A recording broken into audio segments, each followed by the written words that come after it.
ઘણા બધા લોકો, ઘણા બધા સ્ટુડન્ટો પોડકાસ્ટ જ્યારે જોતા હોય ત્યારે એ લોકોને એક મોસ્ટ કોમન ક્વેશ્ચન રહેતો હોય કે અમે કેટલું કમાશું. તમારી ઇન્કમની અત્યારે હું વાત કરું તો અપ્રોક્સિમેટ મહિને ઇન્કમ શું હશે?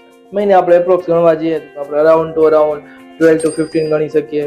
અને જ્યારે પહેલી જોબ સ્ટાર્ટ કરી ત્યારે? પહેલી જોબ ચાલુ કરી હતી જ્યારે મારા 5K હતા. 12th તમે બી પૂરું કર્યું હશે. કઈ સ્કૂલમાં હતા? પેટ્રોલ ગુરુકુલમાં. 12th માં સાયન્સ કોમર્સ શું હતું? સાયન્સ હતું મારે. શું રિઝલ્ટ આવ્યું હતું? રિઝલ્ટમાં તો ગણવા જઈએ એવરેજ રિઝલ્ટ હતું. 12માં જ્યારે થોડુંક વીકર રિઝલ્ટ આવ્યું એ સમય ઉપર ફેમિલીના શું રિએક્શન હતા?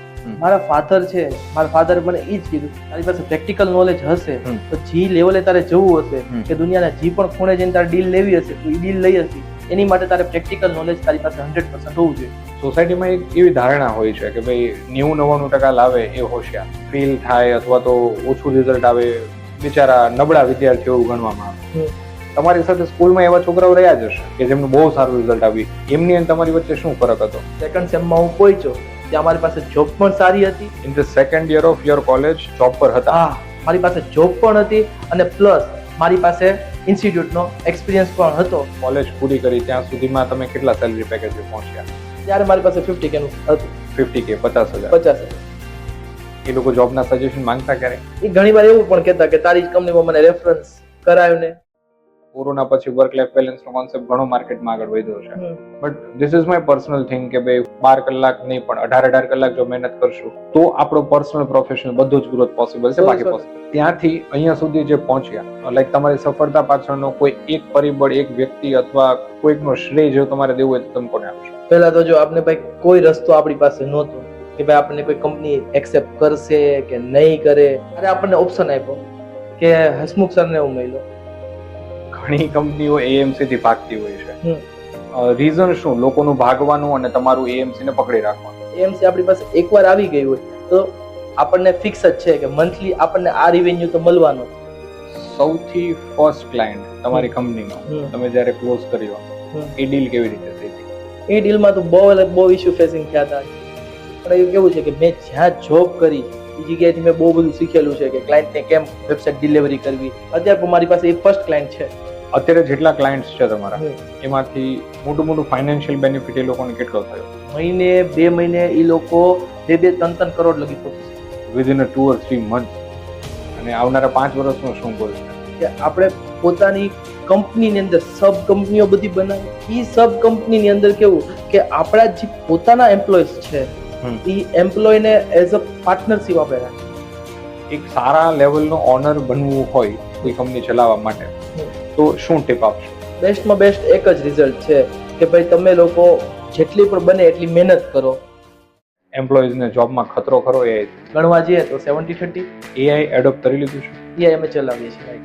ટોપ 5 એઆઈ ટૂલ્સ તમે સજેસ્ટ કરતા હો એક વેબ ડેવલપર માટે? એક તો ChatGPT છે, આપણે વેબસાઇટની અંદર લોગો મેકર આવે છે, પછી વિડીયો એડિટિંગ માટે 2-3 ટૂલ્સ છે. આફ્ટર 12 સ્કિલ ડેવલપમેન્ટ ક્યારે સ્ટાર્ટ કરવું જોઈએ? ગુજરાતીની કહેવત છે કે નાનપણમાં ઘડેલું અને ઘટપણ સુધી ચાલવાનું. ઘણા લોકો 10th કે 12th માં બોર્ડ્સમાં ખરાબ રિઝલ્ટ આવે અથવા વીક રિઝલ્ટ આવે તો ડિમોટિવેટ થઈ જતા હોય છે. ઘણા લોકો એ વીક રિઝલ્ટને આવનારો લાઈફનો પડકારો સમજીને આગળ વધતા હોય છે. આજે આપણે એવા જ એક વ્યક્તિ સાથે ડિસ્કશન કરવાની છે. આ પોડકાસ્ટની અંદર મારું નામ પાર્થ છે અને મારી સાથે આજે જે બેસવાના છે એમનું નામ પણ પાર્થ જ છે. બેવ પાર્થ મળીને ડિસ્કશન કરવાના છીએ એમની લાઈફમાં એ પોતાના 12th ના વીકર રિઝલ્ટથી અત્યારે લાઈફના સુપર રિઝલ્ટ સુધી કેવી રીતે પહોંચ્યા. ફર્સ્ટ જોબ 5,000 સેલરી, આજની તારીખમાં મંથલી 15 લાખ રૂપિયાનું અર્નિંગ કરે છે. કેવી રીતે આ જર્ની સુધી પહોંચ્યા, આ જર્નીમાં રેડિમેડનો એમની જર્ની સાથે શું ફાળો રહ્યો, આવી ઘણી બધી અપ એન્ડ ડાઉન્સ, કંપનીમાં વર્કઆઉટ કેવી રીતે કર્યું, જોબ કેવી રીતે કરી, જોબ સ્વિચ કેવી રીતે થયા અને કંપનીમાં કેવી રીતે આગળ વધતા ગયા, બધી જ વસ્તુઓ પર નાની પોઈન્ટ્સ ઉપર આપણે ચર્ચા કરેલી છે. ખાસ આ પોડકાસ્ટને લાસ્ટ સુધી જોજો. ઇટ માઇટ બી પોસિબલ કે તમારા માટે આ પોડકાસ્ટ લાઈફ ચેન્જિંગ બની શકે છે. ઓકે, કેમ છો પાર્થ? મજામાં? મજામાં. તમે કેમ છો? યસ, એકદમ ફાઇન. યસ, તો આજે આપણે આ પોડકાસ્ટની અંદર તમારી career journey from 12th standard, your school education થી લઈ અત્યારે તમારી પાસે જે 9-10 વર્ષનો આઈટી ઇન્ડસ્ટ્રીનો એક્સપિરિયન્સ છે એના પર લોટ્સ ઓફ ડિસ્કશન કરવાની છે. આ ડિસ્કશનની અંદર આપણે સેન્ટ્રિક રાખીશું સ્ટુડન્ટ સેન્ટ્રિક, જર્ની વિશે, તમારી જર્ની વિશે, અપડાઉન્સ વિશે, આઈટી ના માર્કેટ વિશે આવી ઘણી બધી ચર્ચાઓ કરવાની છે. But first and foremost my question is કે ભાઈ તમારી અત્યારે જે કંપની ચાલે છે આઈટી કંપની, એમનું નામ અને એ આઈટી કંપનીમાં અત્યારે શું કામકાજ થઈ રહ્યું છે એના વિશે થોડીક મને ડિટેલ આપજો. આપણે કંપનીમાં નામ છે કે Codefire Infotech as well as PK web developers, આપણી બે ફોર્મ ચાલે છે. બંને ફોર્મની અંદર આપણે કામ કરીએ છીએ કે વર્ડપ્રેસ, શોપિફાય, HTML, CSS, જાવાસ્ક્રિપ્ટ રિલેટેડના આપણે કામ કરીએ છીએ. અને એની અંદર કેવું હોય છે કે આપણે પ્યોર બેઝ કેવો છે કે કસ્ટમ ડેવલપમેન્ટ કરવાનું, કે કેવું કસ્ટમ ડેવલપમેન્ટ, એની અંદર આપણે ફિગ્મા ફાઇલ ડિઝાઇન કરીએ. ઓકે. ફર્સ્ટ ઓફ ઓલ પછી ક્લાયન્ટને આપણે સબમિટ કરાવીએ. એ ક્લાયન્ટને સબમિટ કરાવીને એની પાસેથી અપ્રુવલ લઈએ. એ અપ્રુવલ આવી જાય પછી આપણે એનું બેઝ બનાવવાનું ચાલુ કરીએ કે HTML, CSS, JavaScript થી જેમ બેઝ બનતો હોય એમ બેઝ બનાવીને આપણે એ ક્લાયન્ટને ફોરવર્ડેશન કરીએ. આખી ડિઝાઇન રેડી થઈ જાય પછી એનું આપણે ડેવલપમેન્ટ, જો વર્ડપ્રેસમાં હોય તો વર્ડપ્રેસમાં કરીએ, શોપિફાઈમાં હોય તો શોપિફાઈમાં કરીએ, અને આખું ડિલિવરી કરીને પછી આપણે QA ટેસ્ટિંગ કરીએ. ટેસ્ટિંગ કરીને ક્લાયન્ટને આપણે ડિલિવરી આપીએ છીએ. ઓકે. ક્લાયન્ટ કોણ હોય છે તમારા? આપણે એજન્સી થ્રુ પણ કામ કરીએ છીએ. પ્લસ આપણે કેવું કે ભાઈ ઓન પેજ કે ઓફ પેજ ઉપરથી આપણે લીડ્સ મળતી હોય કે ફેસબુક માર્કેટિંગ છે કે ઇન્સ્ટાગ્રામ માર્કેટિંગ છે, એની ઉપર આપણે માર્કેટિંગ કરીને આપણી પાસે US ના ક્લાયન્ટ્સ છે કે પછી આપણે જર્મનીના ક્લાયન્ટ્સ છે, ત્યાંના પણ આપણે ક્લાયન્ટ્સ લઈ લે, એની પાસેથી આપણે લીડ્સ લઈને એની પાસેથી કોન્ટેક્ટ કરીને આપણે એવી રીતે પણ કામ કરીએ છીએ. ઓકે. અને જે ક્લાયન્ટ અલગ અલગ કન્ટ્રીઝના તમારી પાસે આવતા હોય એ વેબસાઇટ બનાવવા માટે તમને કોન્ટ્રાક્ટ આપતા હશે, એમની મેઇન પર્પસ શું હોય છે એમના વેબસાઇટ પાછળનો? કે લાઈક ઈ કોમર્સ હોય કે બીજા ત્રીજા કોઈ પ્રકારની વેબસાઇટ્સ, કયા પ્રકારની વેબસાઇટમાં તમારી માસ્ટરી અને તમારા ક્લાયન્ટની એક્સપેક્ટેશન્સ? એમાં કેવું હોય છે કે આપણી પાસે ઘણીવાર વેબસાઇટ્સ કેવું હોય કે ચલો આજે વેબસાઇટ બનાવી, આપણે ડેવલપમેન્ટ થઈ ગયું, ડેવલપમેન્ટ કરીને ક્લાયન્ટને આપણે હેન્ડ ઓવર કરી લઈએ. ત્યાંથી આપણે જ્યારે ક્લાયન્ટની હેલ્પની જરૂર પડે ત્યારે આપણને ક્લાયન્ટ કોન્ટેક્ટ કરતા હોય. ઘણામાં કેવું હોય છે કે ક્લાયન્ટ આપણને એવું ફર્સ્ટ ઓફ ઓલ જ કે ભાઈ આ વેબસાઇટ છે, આ મારો કોન્ટ્રાક્ટ છે કે ભાઈ 3 વર્ષ કે 5 વર્ષનો NDA સાઇન કરીને આપણી સાથે કોન્ટ્રાક્ટ જ કરી લે, અને એ આપણને સ્પેસિફિકેશન કહી દે કે આ મારી રિક્વાયરમેન્ટ છે, આવી રીતે મારી ડિઝાઇન્સ જોઈએ છે, વર્ષની અંદર મારી આખી વેબસાઇટની મોડિફિકેશન્સ આવી રીતે થવી જોઈએ, અને એના ઉપર આપણે કામ એ લોકોને એવી રીતે પણ ડિલિવરી આપીએ છીએ. એક રીતનું મોટું કહીએ તો AMC, AMC રાઈટ. ઘણી કંપનીઓ AMC થી ભાગતી હોય છે કે ભાઈ વેબસાઇટ બનાવીને આપી દીધી પછી તમે કોણ અને અમે કોણ. હવે એ જ જગ્યા ઉપર તમે AMC ના કોન્ટ્રાક્ટ્સ પણ લો છો, તો રીઝન શું લોકોનું ભાગવાનું અને તમારું AMC ને પકડી રાખવાનું? હવે એનું આપણે વાત કરીએ તો ઈ કોમર્સની વેબસાઇટ, હવે એઝ અ એક્ઝામ્પલ હું તમને કહું, તમે જ વેબસાઇટ મારી એઝ અ ક્લાયન્ટ તમે બનાવી મારી પાસે ઈ કોમર્સની વેબસાઇટ, રાઈટ? તો હવે એવરગ્રીન અપડેટ્સ આવતા હોય, એપ્સ ના આવતા હોય કે પ્લગઇન્સ ના આવતા હોય, તો એવરગ્રીન આપણો કોડ એની યારે મેચ થતો હોતો નથી. તો અપડેટ્સ આવતી હોય તો અપડેટ્સ ના લીધે થાય શું કે વેબસાઇટ આખી 404 ની એરર આવી જાય, કે પછી ઘણીવાર કેવું થાય કે વેબસાઇટ ડાઉન થઈ જાય, સર્વર અપડેટ આવતા હોય કે સર્વરની અંદર PHP વર્ઝન્સ ચેન્જ થતા હોય, તો એની માટે એવરગ્રીન મોડિફિકેશન્સ કરવા હોય. એવરગ્રીન પાછું કેવું હોય કે ચલો આ વેબસાઇટનું આજે આ વસ્તુ બનેલી છે તો બીજે દિવસે એને કંઈક નવી જોઈએ છે, કે ભાઈ ચાલો આ ફોર્મ છે, આનાથી મને લીડ્સ મળે છે તો આ ફોર્મની ડિઝાઇન મારે કંઈક નવી જોઈએ છે, કે આ વસ્તુ છે કે આને આપણે આવી રીતે મોડિફિકેશન્સ નહીં આવી રીતે કરીએ કે ભાઈ અત્યારે ઈમેલ આઈડી પાસવર્ડથી લોગિન રજિસ્ટર ચાલે છે, એની જગ્યાએ આપણે મોબાઈલ નંબરથી વેરિફિકેશન આપી દઈએ તો. એટલે એવા પણ AMC ની અંદર આપણે કોન્ટ્રાક્ટમાં કામ કરીએ છીએ. તો એવરગ્રીન મોડિફિકેશન્સ અને મોડિફિકેશન્સ, એનાથી શું કે ક્લાયન્ટનો રિસ્પોન્સ સારો બને અને ક્લાયન્ટ એવરગ્રીન કેપ્ચર થાય ને ચેકઆઉટ ફટાફટ કરે, એની માટેની બધી જ પ્રોસેસ ક્લાયન્ટ આપણી પાસે કરાવતા છે. ઓલું એકવારમાં ચાલો મારી પાસેથી તમે ચાલ્યા ગયા બરોબર, તો શું બેનિફિટ્સ થશે કે જે વેબસાઇટ હશે એની સ્થિતિમાં જ રહેશે, અને એનાથી જે પ્રોફિટ થવાનો છે થશે 100% કે નહીં થાય એવું નથી, પણ જે પ્રોફિટ જે લેવલે થવાનો છે એ લેવલે થશે નહીં. ઓલું શું છે કે બધાનું વિચાર છે કે આની અંદર શું આપણે મોડિફિકેશન્સ કરીએ ને શું આપણે રિઝલ્ટ મળે છે, તો બધાની ક્વેરીઓ ધીમે ધીમે એક ક્વેરીઓ આવશે આપણી પાસે, એનો આપણે સોર્ટ આઉટ કરતા જશું તો એમ વેબસાઇટની લેન્થ પ્લસ થશે. રાઈટ. અને એમાં AMC કોન્ટ્રાક્ટ્સ લેવાથી તમને month on month or year on year એક નવું રેવન્યુ એમાંથી પણ જનરેટ થઈને મળતું હશે. 100%. હવે એકવાર જો AMC આપણી પાસે આવી ગઈ, રાઈટ, તો AMC આપણી પાસે એકવાર આવી ગઈ હોય તો આપણને ફિક્સ જ છે કે મંથલી આપણને આ રેવન્યુ તો મળવાનો જ છે, રાઈટ. અને એની ઉપર આપણે ચાલો એક જણાને બેસાડી દીધો, બે જણાને ઈ સાઇટમાં આપણે બેસાડી દીધો, તો એવરગ્રીન આપણને કોન્ટ્રાક્ટ છે ત્યાં સુધી આપણે કોઈ ટેન્શન જ નથી. સમજાઈ ગયું. ક્લાયન્ટ તમે ફાઇન્ડ આઉટ ક્યાંથી કરો? ક્લાયન્ટ તો મેજોનરી આપણે મેં તમને પહેલા જ વાત કરી કે આપણે એજન્સીમાં પણ કામ કરીએ છીએ, રાઈટ, અને આપણે બહારથી પણ ક્લાયન્ટ સોર્સ કરીએ છીએ, કે તો આપણે મેટા એડ્સ ચલાવીએ છીએ. આપણે હું પહેલા કીધું કે આપણે અપવર્કમાં કોઈ પણ જાતનું કામ કરતા નથી. મારે અપવર્કની પ્રોફાઇલ તમે ચેક કરશો તો આપણે અપવર્કમાં 1% કામ નથી કર્યું. આપણે પહેલેથી જ ટાર્ગેટ આપણે ગૂગલ એડ્સનો છે અને ફેસબુક એડ્સનો છે, આપણે ત્યાં એડ્સ ચલાવીએ છીએ અને ત્યાંથી જ આપણે રિસોર્સ ગોતીને Right. લાવીએ છીએ. સૌથી ફર્સ્ટ ક્લાયન્ટ તમારી કંપનીનો હમ. તમે જ્યારે ક્લોઝ કર્યો હમ. એ ડીલ કેવી રીતે થઈ હતી?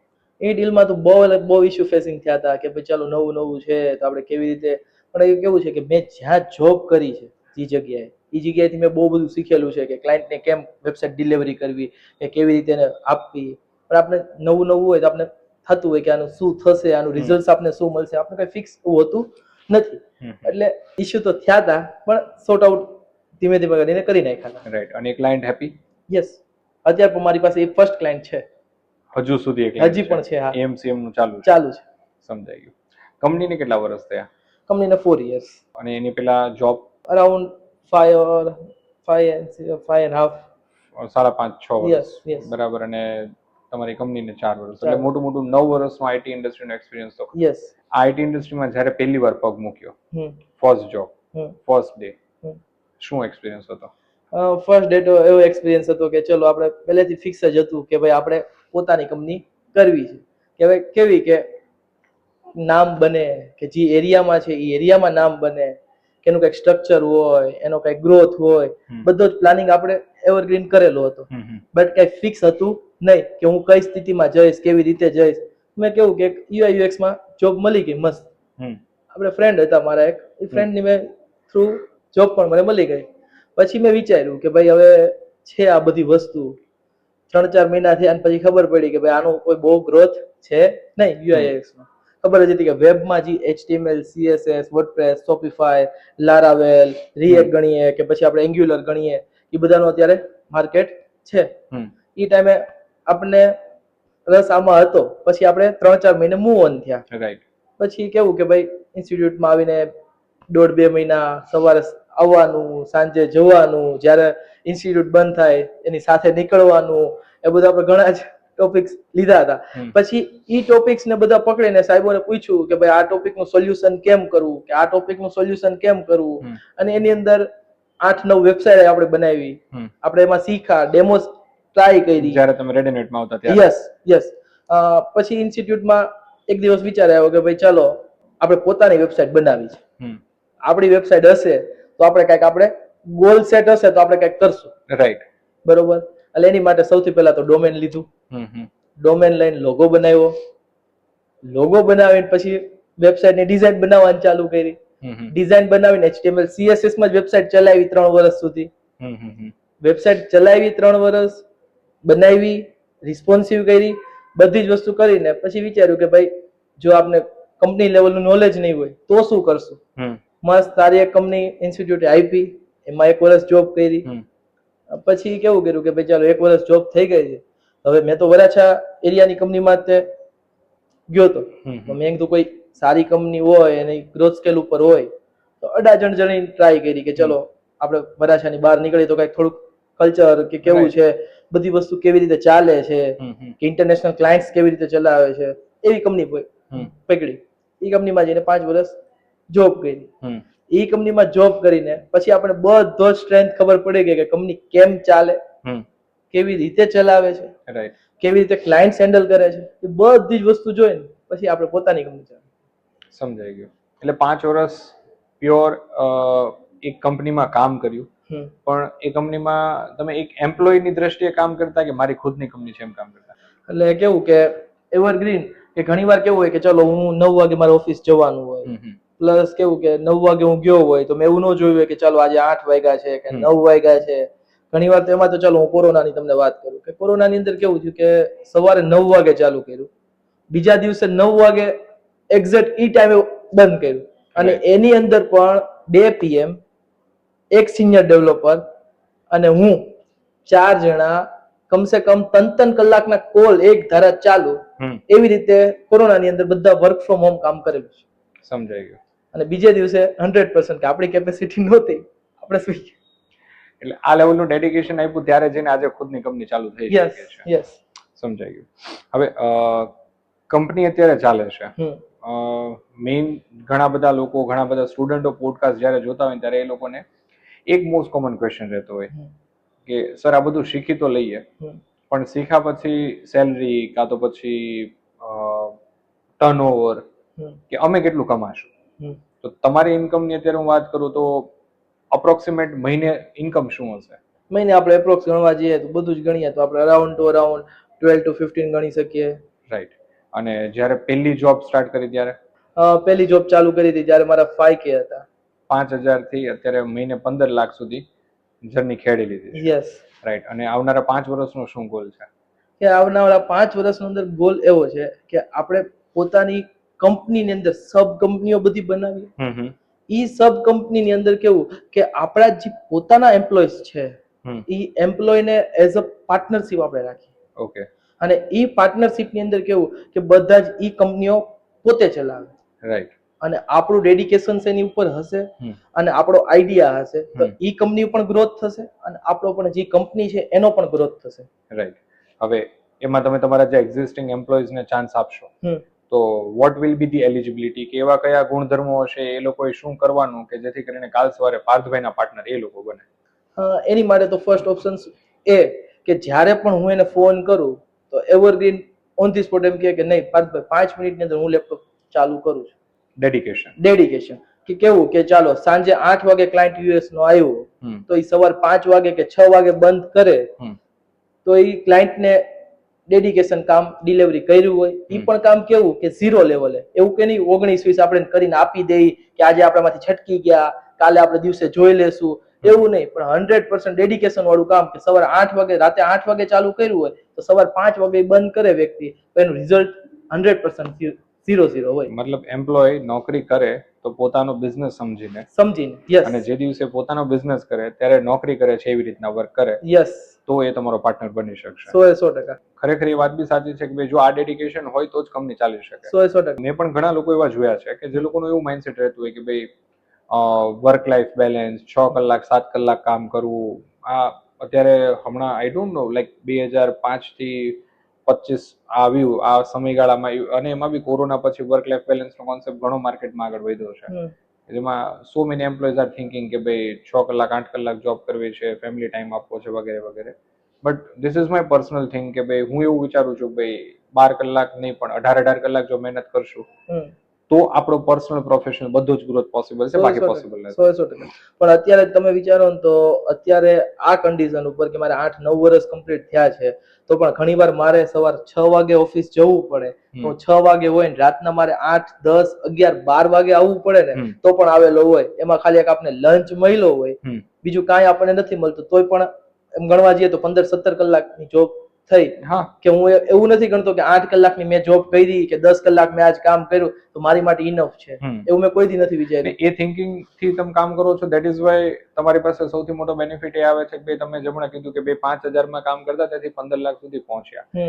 15 લાખ એમણે નથી થયા, એ તો છે. દિવસને 18 કલાક 20 કલાકની મહેનત થઈ છે ત્યારે જઈને આટલું અર્નિંગ આવે છે. આટલા સમાજમાં હવે લોકો બી ઓળખતા થયા છે, ગામમાં 2-5 લોકો સલાહ બી લેતા થયા હશે, અને એક સોસાયટીમાં એક કલ્ચર તો ઓલવેઝ ચાલતું જ આવ્યું છે. 12મું કે 10મું બાળક પૂરું કરે એટલે સોસાયટીમાં આવા લોકો કે જે સારા સ્ટેટસ પર હોય, સારી કંપનીઓ ચલાવતા હોય એમની પાસે લોકો સલાહ લેવા આવતા જ હોય. અને ઓબ્વિયસ છે કે 12th પૂરું કરીને ઘણા સ્ટુડન્ટો, ઘણા પેરેન્ટ્સ તમારી પાસે તમારા સોસાયટીમાં, સમાજમાં, પરિવારમાં સલાહ લેવા આવતા જ હશે. 100%. રાઈટ.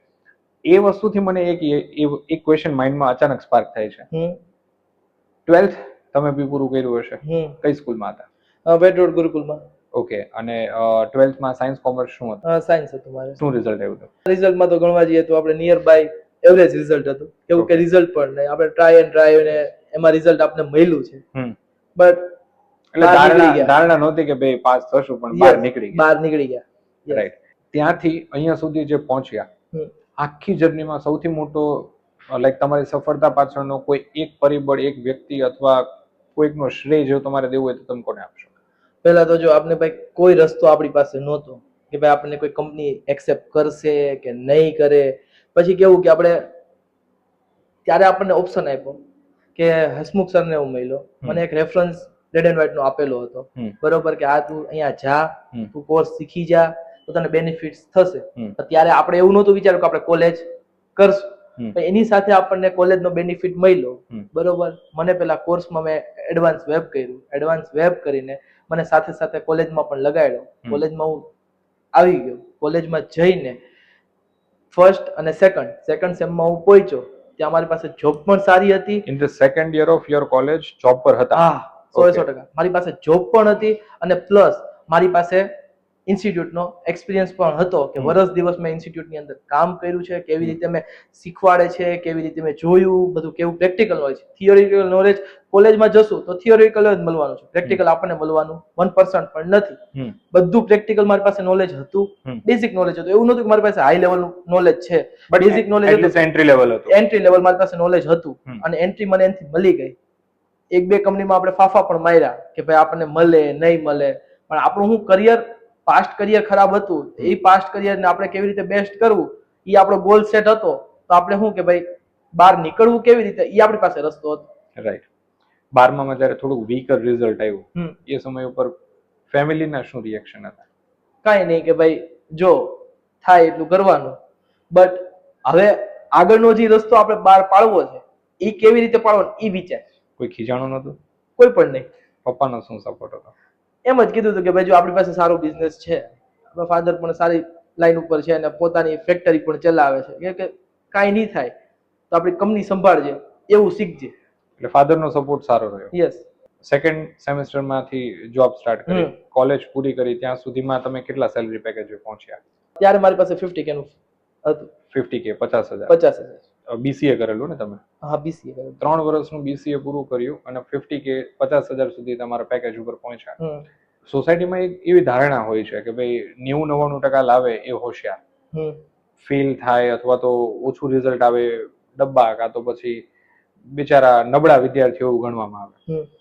તો વીકર રિઝલ્ટ વાળો સ્ટુડન્ટ ગ્રેજ્યુએશન પૂરું કરીને 50,000 ના પેકેજે પહોંચે છે. તમારી સાથે સ્કૂલમાં એવા છોકરાઓ રહ્યા જ હશે કે જેમનું બહુ સારું રિઝલ્ટ આવ્યું, A1 A2 સુધી પહોંચ્યા હોય. એમની અને તમારી વચ્ચે શું ફરક હતો after completion of your graduation?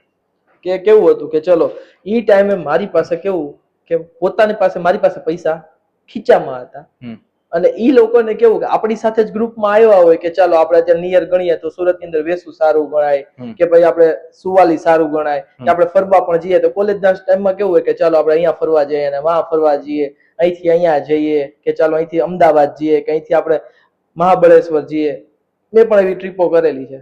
ઈ ટાઈમે કેવું કે ઈ લોકો ઘરે માગે કે મને ભાઈ 15,000 10,000 રૂપિયા આપો, મારે બહાર જવું છે, અને આપણે કેવું કે ઘરે ખાલી એટલું કહેવાનું કે હું બહાર જાઉં છું. સેલ્ફ ડિપેન્ડન્ટ થઈ ગયા. રાઈટ. એ લોકો જોબના સજેશન માંગતા ક્યારે? એ ઘણી વાર એવું પણ કહેતા કે તારી જ કંપનીમાં મને રેફરન્સ કરાવ ને, કંઈક સેટિંગ કરાવ ને. 80-90% લાવેલો સ્ટુડન્ટ જે તમારી સાથે ભણતો, એ વ્યક્તિ તમારી જ કંપનીમાં જોબ માટે એપ્લાય કરતો. અને એવો પણ એક ફ્રેન્ડ છે આપણી પાસે કે મેં જ્યારે કંપની ચાલુ કરી ત્યારે પછી એને જોબ નહોતી લાગી અને ત્યારે મને એમ કહેતો તારી કંપની મને ખાલી એમનું શીખવાડ, મારે સેલરી નથી જોતી. સમજાય. એ વ્યક્તિને 12માં શું ટકાવારી હતી? એની પાસે કંઈક 78 કા 80 એપ્રોક્સ હતી, પણ અત્યારે એ પણ સારી જોબ ઉપર છે. એવો ક્વેશ્ચન મને આવે છે કે ભાઈ અત્યારે કંપની બહુ સારા લેવલે પહોંચાડી દીધી છે. આપણી કંપનીની અંદર ઘણા એન્ટરપ્રેન્યોર્સ, ઘણા બધા બિઝનેસમેન, ઘણા બધા સ્ટાર્ટઅપ કરતા હોય એવા લોકો પાસેથી લોકો કંઈક ને કંઈક શીખવા માંગતા હોય. તો તમારી આટલી જે 5 વર્ષની બિઝનેસમેનની જર્ની અને ત્યાર પહેલાની તમારી જોબની જર્ની, એક સારા લેવલનો ઓનર બનવું હોય કોઈ કંપની ચલાવવા માટે તો શું ટિપ આપશો? એમાં તો આપણે બેસ્ટમાં બેસ્ટ એક જ રિઝલ્ટ છે કે ભાઈ તમે લોકો જેટલી પણ બને એટલી મહેનત કરો. બધા પાસે ગ્રુપમાં બધા પાસે આઈડિયા લ્યો કે ભાઈ આ વસ્તુ હું ચલાવું છું તો આની અંદર મારી પાસે શું એવી વસ્તુ છે કે તું મને હેલ્પ કર તો મારો ગ્રોથ થાય. કે ચાલો મેં મારી વેબસાઇટ બનાવી તો મને એવું નહોતી ખબર કે મારી વેબસાઇટ આ લેવલે પહોંચશે, કે મારી વેબસાઇટ આ લેવલે પહોંચશે. તો મારે બહુ બધાની જરૂર પડે કે કેવું કે ચલો ભાઈ મારી વેબસાઇટની અંદર વેબસાઇટ બનાવી લીધી તો કોઈ રાજા છે નહીં, તો એની અંદર SEO આવે કે ડિજિટલ માર્કેટિંગ આવે કે ભાઈ આની અંદર આ સુધારો કરવા જેવો છે કે આપણી પાસે આઈફોન ના હોય કે આપણી પાસે એન્ડ્રોઈડ હોય, બરોબર, તો હવે એન્ડ્રોઈડમાં કોઈ આપણે HTML CSS કામ કર્યું હોય કે આપણે આઈફોનમાં HTML CSS કામ કર્યું તો બહુ વેરિએશન આવે સફારી બ્રાઉઝરમાં, ક્રોમ બ્રાઉઝરમાં, તમને આઈડિયા હશે, રાઈટ? તો એની માટે હવે આપણે ડિપેન્ડન્સી એક ઉપર રહેવી જ પડે કે ડેઈલીની માટે આપણે નવું શીખવું પડે, નવી આપણે સ્કિલ્સ ડેવલપ કરવી પડે, તો જ આપણી વસ્તુ આગળ ચાલવાની છે, અધરવાઇઝ આપણે આગળ ચાલવાના નથી. AI એડોપ્ટ કરી લીધું છે? AI અમે ચલાવીએ છીએ. રાઈટ. અને AI નું ઇન્વોલ્વમેન્ટ કંપનીમાં કેટલું? 50%. કેટલા સમયમાં એડોપ્ટ કર્યું? એપ્રોક્સ ગણીએ તો 1-2 મહિનામાં 1 or 2 monthsમાં 50% એઆઈ એડોપ્ટ થઈ ગયું છે કંપનીમાં, 50% એઆઈ નો રોલ ચાલુ થઈ ગયો છે. એમ્પ્લોઈઝને ફ્યુચરમાં એઆઈ થી ખતરો છે કે એઆઈ થી ફાયદો છે? ફાયદો છે. કઈ રીતે, થોડુંક એક્સપ્લેન. એનું રીઝન છે કે હેલ્પ આઉટ થઈ જશે 100% કે હેલ્પ આઉટ કેવું કે ભાઈ ચલો આજે હવે 5000 લાઈનની કે 3000 લાઈનનો કોડ લખ્યો કે હોમ પેજ તમે આખું બનાવી નાખ્યું, બરોબર. હવે તમે હાથે બનાવો છો કે કોઈ કોડિંગ કરો છો તો ઘણીવાર કેવું થાય કે આપણને નાની ભૂલો મળે. હવે આપણે કોડ લખી નાખ્યો, અત્યારે આપણે એઆઈ ને કીધું કે ભાઈ આને એઆઈ થી મને આખી જેટલી પણ આની અંદર એરર્સ હોય તમે મને સોર્ટ આઉટ કરીને આપી દો, તો 5 મિનિટની અંદર બધું જ સોલ્યુશન કરીને આપી દેશે. પછી કેવું છે કે ચાલો આજે મારી પાસે ક્લાયન્ટ આવ્યો, હવે ડેડલાઇન મારથી મિસ થાય છે, બરોબર, તો મેં HTML CSS કરાવી લીધું, ફિગ્માથી આખી પરફેક્ટ પિક્સેલ કરાવી લીધું કે ચાલો માથે ઇમેજ તમે મૂકી દો કે 1% બ્લર ના થાય, એ વસ્તુ પણ કરાવી લીધી મેં. હવે બેનિફિટ શું છે કે ભાઈ મારે શોપિફાઈ ની અંદર કે વર્ડપ્રેસ ની અંદર ડેવલપમેન્ટ કરાવવું છે, કારણ કે સ્ટેટિક વેબસાઇટ તો કોઈ લેવાના નથી, તો આપણે AI ને એમ કહેશું કે ભાઈ ChatGPT please dynamic this section, તો ઓન ધી સ્પોટ 2 સેકન્ડ ની અંદર એ આખો સેક્શન આપણને ડાયનામિક કરીને ઇફ કન્ડિશન સાથે આપણને આપી દેશે. એમ્પ્લોઈઝ ને જોબમાં ખતરો ખરો એઆઈ થી? ગણવા જઈએ તો 70-30. 70% ખતરો, 30% ફાયદો? નહીં, 30% ખતરો. 30% ખતરો. એ 30% ઓડિયન્સ કયું કે જેને ખતરો છે?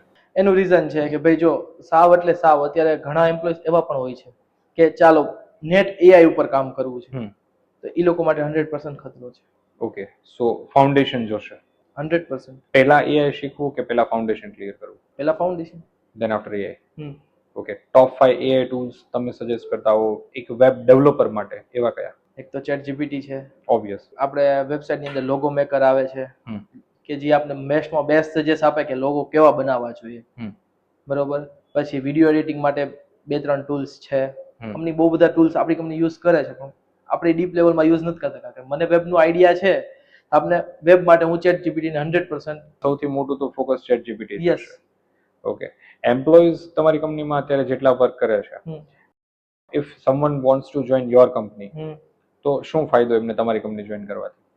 કેવું છે કે આપણે ફ્લેક્સિબિલિટી ટાઈમ આપીએ છીએ કે ભાઈ સવારે 8 વાગે કંપની ચાલુ થાય, સાંજે 8 વાગે કંપની બંધ થાય, કે એની અંદર જે પણ ટાઈમે તમારે આવવું હોય એ ટાઈમે આવી શકો. પણ રેગ્યુલરલી બધા એમ્પ્લોય 9:30 થી 6:30 આવે છે. શિફ્ટ કેટલા કલાક? 8 કલાકની, અને એમાં 1 અવરનું આપણે લંચ આપીએ છીએ. મોટું કામ તો 7 કલાક કરવાનું છે દિવસના? નહીં, 8 કલાક ને 9:30 થી 6:30 એટલે 9 કલાક થાય. એમાં 1 કલાકનું લંચ આપીએ છીએ. પછી આપણે બધાનું સેલિબ્રેશન કે બર્થડે હોય કે ભાઈ કોઈ નવું કઈ કામ લઈને આવ્યા હોય કે કંપની એનાથી રાજી થઈ હોય કે કોઈ આપણો ક્લાયન્ટ છે એને ઈ એમ્પ્લોયના વખાણ કર્યા હોય તો આપણે એનું સેલિબ્રેશન કરીએ છીએ કંપનીમાં. પછી કેવું કે પછી પેડ લીવ આવતી હોય, પેડ લીવ આપણે બધા જ એમ્પ્લોયને આપીએ છીએ. પછી કે આપણો ફેસ્ટિવલ છે, એનો ફેસ્ટિવલ છે, એ આપણે બધા જ ફેસ્ટિવલ સેલિબ્રેટ કરીએ છીએ. રાઈટ. એટલે મોટું કંપની નિયમ કરતા કલ્ચર ડ્રીવન વધારે ચલાવો? 100%. એક વસ્તુ બહુ ક્લિયર છે, ટેકનોલોજીની જમાનામાં જીવીએ છીએ, તમારી ટેકની કંપની ચાલે છે, તો આમાં એમ્પ્લોઈઝના અપગ્રેડેશન માટે તમે શું એક્ટિવિટી કરો? અપગ્રેડેશન માટે કે કેવું કે ભાઈ ચલો હવે આજે મારી પાસે આ 4 જણાની ટીમ છે અને આ 4 જણાની ટીમ છે, તો ભાઈ આ 4 જણાની ટીમમાં આ લોકો પાસે આજે કોઈ પ્રોજેક્ટ છે નહીં, કે ઘણીવાર એ લોકો ફ્રી બેઠા છે, તો એની અંદર જે પણ સિનિયર પર્સન હોય એ બધી ગાઈડલાઈન આપે કે જાવાસ્ક્રિપ્ટમાં કેમ કામ કરવું, કે અત્યારે jQuery માંથી જાવાસ્ક્રિપ્ટમાં બધા મૂવ ઓન થાય છે, કે વર્ડપ્રેસની અંદર પ્લગઇન પોતાનું કેમ બનાવવું, કે પોતાની શોપિફાઈ ની અંદર પ્રાઇવેટ એપ કેમ બનાવવી, એ બધું જેની પાસે નોલેજ હોય એકબીજાને નોલેજ શેર કરે છે. રાઈટ. ઘણીવાર તો અમે પણ કેવું કરીએ છીએ કે ભાઈ ચાલો આ નવી ટિપ્સ છે કે આ નવો કોડ છે કે એવરગ્રીન દરરોજની માટે યુઝ થાય છે, તો આપણે એ લોકોને કેવું કરીએ કે ભાઈ ચલો તમે આવી જાઓ, આજે સેટરડે અલ્ટરનેટ આપણે રાખીએ છીએ કે એક સેટરડે ચાલુ, એક સેટરડે રજા. રાઈટ. તો જે સેટરડે રજા હોય એ સેટરડે આપણે એ લોકોને એમ કહીએ કે ભાઈ તમે ઓફિસ પર આવો, અમે પણ આવીએ છીએ, આપણે કોઈ પણ જાતનું ક્લાયન્ટનું કામ નહીં કરીએ, પણ એવરગ્રીન તમને લોકોને શું બેનિફિટ થાય, કંપની કેમ ચાલે છે, કેવી રીતે ગ્રોથ સ્કેલ કંપનીનો ચાલે છે, એ બધું આપણે એ લોકોને એક્સપ્લેનેશન આપીએ છીએ, એ બધું શીખવાડીએ છીએ કે કેવી રીતે શોપિફાઈમાં કામ થાય, કેવી રીતે વર્ડપ્રેસમાં કામ થાય, કેવી રીતે jQuery જાવાસ્ક્રિપ્ટમાં કોઈ JS પ્લેટફોર્મ હોય કે React છે કે Angular છે એમાં કેવી રીતે કામ કરવું, એ પણ આપણે એ લોકોને નોલેજ આપીએ છીએ. ઘણા બધા સ્ટુડન્ટ્સ સજેશન લેવા માંગતા હોય છે, ઘણા બધા બિઝનેસમેન પાસેથી. તમારી આઈટી કંપની ચાલે છે, ઘણા લોકો આઈટીમાં જવાના સજેશન આપતા હોય, ઘણા લોકો આઈટીમાં જવાનું ના પણ કહેતા હોય. અકોર્ડિંગ ટુ યુ 12th ના કોઈ પણ સ્ટુડન્ટ કે જે બસ હવે 12th કે 10th પૂરું કરી રહ્યો છે, એમને college oriented, graduation oriented, field selection oriented શું સજેશન? જો આઈટી 100% આઈટીમાં અવાય, હમ. બટ આઈટી ની અંદર કેવું કે એની અંદર ડીપનેસ એની હોવી જોઈએ, કે એને શીખવાની આવડત હોવી જોઈએ, કે ભાઈ એનો ફોકસ પૂરેપૂરો હોવો જોઈએ. તો આની અંદર કેટલો બેનિફિટ છે કે જેટલું પણ આપણે અંદર ઉતરશું એટલું આપણને રિઝલ્ટ રાઈટ. મળશે. અને 101% જે પણ વ્યક્તિ મહેનત કરશે એને 101% રિઝલ્ટ મળવાનું છે, 110%. સ્કિલ ડેવલપમેન્ટ થી તમે તમારું કરિયર આગળ વધાર્યું, હમ. તો આફ્ટર 12th સ્કિલ ડેવલપમેન્ટ ક્યારે સ્ટાર્ટ કરવું જોઈએ? હું તો વિચારું તો આપણે 8મા 9મા 10મા માંથી ચાલુ કરી દઈએ ને તો પણ બેનિફિટ છે. કોલેજની વાત ના જોવો. કોલેજની તો વાત જોશું. એક વસ્તુ છે કે હવે 3 વર્ષ કોલેજમાં મસ્તી કરી, મજાક કર્યો, કે અહીંયા ફરવા ગયા, વહાં ફરવા ગયા, 3 વર્ષ વેસ્ટ કર્યા, રાઈટ? કે ભાઈ ચાલો 10મા ની અંદર 3-4 મહિનાનું વેકેશન આવે, કે ભાઈ 12મા ની અંદર 4-5 મહિનાનું વેકેશન આવે. તો એ વેકેશન પીરિયડમાં પણ આપણે કોઈ નાનો મોટો કોર્સ XYZ ગમે કોર્સ આપણે કરીએ. હવે ઇન્સ્ટિટ્યૂટમાં પણ કોર્સિસ મળે છે, ઓનલાઈન કોર્સિસ પણ મળે છે.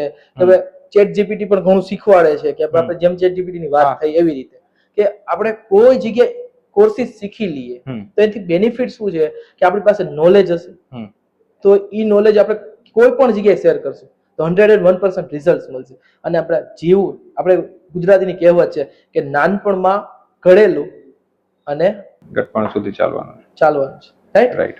એટલે ઈ મહેનત આપણે નાનપણમાં કરી લીધી હશે, નાનપણમાં જે નોલેજ આપણે કે હવે મેથ્સ ની અંદર કે ભાઈ 10 + 10 20 થાય, 20 + 30 50 થાય, એવું બધી જગ્યાએ શીખવા મળવાનું છે. પણ જે પ્રેક્ટિકલ નોલેજ મળવાનું છે એ આપણે એકવાર શીખી ગયા તો આપણને એવરગ્રીન સક્સેસ મળવાનો. અને પાછું 8મા 10મામાં શીખેલા હશો કે 12માના વેકેશનમાં શીખેલા હશો, બેનિફિટ શું થશે કે આપણને એક્ઝેક્ટ આઈડિયા આવી જાય કે આપણે આ વસ્તુ કરવી છે કે આપણે કઈ જગ્યાએ જવું છે. એક્ઝેક્ટ આઈડિયા લેવા માટે આપણે આ બેનિફિટ્સ બેસ્ટ છે. રાઈટ છે, પરફેક્ટ છે. અત્યારે જેટલા ક્લાયન્ટ્સ છે તમારા, એમાંથી સૌથી વધુ અર્નિંગ આપતા કોઈ ક્લાયન્ટ હોય અને એમની આખી જર્નીની કોઈ સ્ટોરી તમારી સાથે હોય તો એ જરા મને જણાવો. મારી પાસે એમ ગણીએ તો આપણી પાસે બહુ બધા રેગ્યુલર ક્લાયન્ટ્સ છે, કે રેગ્યુલર ક્લાયન્ટ્સ કેવા મારી પાસે 20-25 એવા છે કે AMC વાળા ક્લાયન્ટ્સ છે, રાઈટ? હવે એમાં એકાદા બે ક્લાયન્ટ એવા કે મારી પાસે જ્યારથી મેં ઓફિસ ચાલુ કરી ત્યારથી એની વેબસાઇટ મેં બનાવી, બરોબર? ત્યારે મને એવી કઈ વાત એને નહોતી કરી કે હું તમને AMC આપીશ કે તમે આ લોકો મારી વેબસાઇટ સાચવજો. આપણે એ પોર્ટફોલિયોથી 1% પણ વિચાર્યું નહોતું, કે આપણે એટલું જ વિચાર્યું હતું કે આને આપણે વેબસાઇટ બનાવીને ડિલિવરી કરવી છે. ત્યારે તો આપણે 2-3 જણા હતા સ્ટાર્ટઅપમાં, એવું નહોતું કે આપણી પાસે 10-15-20 જણાની ટીમ છે અને એની અંદર આપણે કામ કરીએ. 2-3 જણાથી વેબસાઇટ આપણે બનાવી હતી, ડિઝાઇન બનાવીને ડેવલપમેન્ટ કર્યું, આપણે એને ડિલિવરી કરી. ક્લાયન્ટ એટલા આપણાથી રાજી થયા કે એણે એમ કીધું કે જ્યાં લગી આપણી આ વેબસાઇટ ચાલે ત્યાં લગી તું જ સાચો, રાઈટ? કે બીજા કોઈ મારે આપવી નથી. મોટું ફાઇનાન્શિયલ બેનિફિટ એ લોકોને કેટલો થયો? હવે એપ્રોક્સ એમ ગણવા જઈએ તો એ આપણી પાસે 2-3-4 લાખ રૂપિયા વેબસાઇટ બનાવે, રાઈટ? એટલી વેબસાઇટમાં આપણે એને બનાવીને આપણે ડિલિવરી પણ કરી હતી. તો એનાથી શું છે કે આપણી પાસે વેબસાઇટ હોય અને આપણે એનું AMC હેન્ડલ કરતા હોય તો આપણે એની વેબસાઇટમાં જે પણ મોડિફિકેશન્સની જરૂર હોય એ બધું અપગ્રેડેશન કરીને મહિને 2 મહિને એ લોકો 2-3 કરોડ લગી પહોંચી શકે વિધિન 2 or 3 months. યસ. મોટું તો કે 4 લાખનું ઇન્વેસ્ટમેન્ટ કર્યું અને 2 મહિનામાં 2.5-3 કરોડનું ટર્નઓવર સુધી પહોંચી ગયા. આ લેવલની વેબસાઇટના પ્લાનિંગ માટે તમારી જે એક્સપર્ટ ટીમ છે એમની અંદર કોઈ મોટા પિલર્સ હોય એવા વ્યક્તિઓ? એની અંદર કેવું છે કે એ લોકો પાસે બધું જ નોલેજ છે, કે ભાઈ જો ડિજિટલ માર્કેટિંગ હોય તો ડિજિટલ માર્કેટિંગ એની પાસે નોલેજ છે, કે ગ્રાફિક્સ નું હોય તો ગ્રાફિક્સ એની પાસે મોડિફિકેશન નોલેજ છે, કે ભાઈ વેબસાઇટ ની અંદર કેવું ડેવલપમેન્ટ જોઈએ છે, કે કેવી વેબસાઇટ ની અંદર કઈ રિક્વાયરમેન્ટ છે, એ બધી વસ્તુનું નોલેજ છે, કે ક્લાયન્ટને કેવી રીતે પીચ કરીને ક્લાયન્ટ પાસેથી કેવી રીતે ઓર્ડર લેવો એનું પણ એની પાસે નોલેજ છે. કે બધી જ જગ્યાએ કે જે ઓર્ડર 5 ઓર્ડર પડતા હોય ત્યાંથી આપણે 50 ઓર્ડર કે 100 ઓર્ડર પર ડે કેમ પાડવા એનું પણ એ લોકો પાસે નોલેજ છે, કે અબાન્ડેડ કાર્ડ છે, કે ભાઈ લોકલાઇઝેશન કાર્ડ છે, કે ભાઈ OTP સિસ્ટમ્સ છે, કે જે બધી વસ્તુની નોલેજ છે એનાથી આ ઓર્ડર્સનો ફ્લો આખો વધે છે. રાઈટ. સો તમારી પાસે ઈ-કોમર્સની એવી માસ્ટર ટીમ છે કે જે માસ્ટર ટીમ કસ્ટમર માટે કે ક્લાયન્ટ માટે એટલી જબરજસ્ત વેબસાઇટની R&D કરીને વેબસાઇટ સોંપી શકે છે કે જેથી ક્લાયન્ટને વધારે થિંકિંગ એમાં ના લગાવવું પડે. 100%. બીજું, આ પોડકાસ્ટ મારા ઘણા બધા સ્ટુડન્ટ્સ અને ઘણા બધા પેરેન્ટ્સ પણ જોતા હોય છે. પેરેન્ટ્સને શું સજેશન તમારી લાઈફમાંથી આપવું છે? કે કેવું છે કે ભાઈ આપણે જે પણ નોલેજ હોય કે નોલેજ કેવું કે આપણી પાસે બેઝિક નોલેજ છે, થિયોરિટિકલ નોલેજ છે પણ પ્રેક્ટિકલ નોલેજ આપણી પાસે 1% પણ નથી. જો આપણી પાસે પ્રેક્ટિકલ નોલેજ હશે તો જ આપણે સ્કિલ્સ ડેવલપ બધી જ થઈ શકશે અને જે સ્કિલ આપણે જવું છે એ સ્કિલ આપણે જઈ શકશું. મારા ફાધર મને એ જ કીધું કે ભાઈ તું જો થિયોરિટિકલ નોલેજ લઈશ તો તને કોઈ પણ જાતનો બેનિફિટ્સ નથી, પણ તો જો તારી પાસે પ્રેક્ટિકલ નોલેજ હશે તો જે લેવલે તારે જવું હશે કે દુનિયાના જે પણ ખૂણે જઈને તારે ડીલ લેવી હશે તો એ ડીલ લઈ હતી. એની માટે તારે પ્રેક્ટિકલ નોલેજ તારી પાસે 100% હોવું જોઈએ અને એમની અંદર સ્કિલ ડેવલપમેન્ટનો બહુ મોટો ફાળો રહેશે. 100%. ઓકે, ઘણી સારી ડિસ્કશન રહી તમારી સાથે. આ ડિસ્કશનની અંદર આપણે ઘણા બધા મુદ્દાઓ કવર કર્યા, ઘણા બધા પોઈન્ટ્સ ઉપર ડિસ્કશન કરી. ખાસ આના સાથે ઘણા બધા લોકો આ પોડકાસ્ટ જે જોઈ રહ્યા છે એમને તમારી કંપની વિશે જો બહુ જ સ્વીટ એન્ડ શોર્ટની અંદર જો કંઈક નાનું બ્રીફિંગ આપવું હોય કે જેથી કરીને એ લોકોને પણ લાઈક આ પોડકાસ્ટમાં ઘણા પેરેન્ટ્સ પોડકાસ્ટ જોવે છે, ઘણા સ્ટુડન્ટ જોવે છે, ઇવન ઇફ ઘણા લોકો એવા કે જે પોતાની આઈટી કંપની ચાલુ કરવા માંગતા હોય અથવા તો કોઈકને આઈટીનું કામ આપવા માંગતા હોય, એવા લોકોને શું મેસેજ આપવા માંગશો? કે હું તો એમ જ કહું છું કે ભાઈ જો તમે આની અંદર આવો, તમે આની અંદર જોવો, પહેલા તો તમે શું કે આખું તમારું વિઝન ક્લિયર કરો. એ વિઝન ક્લિયર કરીને તમે સ્કિલ્સ ડેવલપ કરો અને ખાસ કે એવી સ્કિલ્સ ડેવલપ કરો કે જે તમને માઇન્ડમાં સેટ થાય. એ માઇન્ડમાં સેટ થાય એ સ્કિલ્સ ઉપર તમે આગળ વધો, પછી એનું વિઝન તમે આખું ડિસાઇડ કરો અને એ વિઝન ઉપર તમે આગળ તમારી જર્ની જનરેટ કરો. Perfect. Thank you very much આટલો સમય આપ્યો એ બદલ. અને ભગવાન કરે કે ભાઈ આવનારા જે 5 વર્ષમાં તમે 20-25 કંપનીઓનો ગોલ લીધો છે, તમારા એમ્પ્લોઈઝને તમારા પાર્ટનર્સ બનાવવાનો ગોલ લીધો છે, એ ગોલ જેટલો બને એટલો વહેલો પૂરો થાય અને દિન દુગુની રાત ચોગુની પ્રગતિ કરી અને ભારત, આપણા દેશ, આપણા સમાજ અને તમારા પરિવારનું નામ રોશન કરો. Thank you very much. Thank you.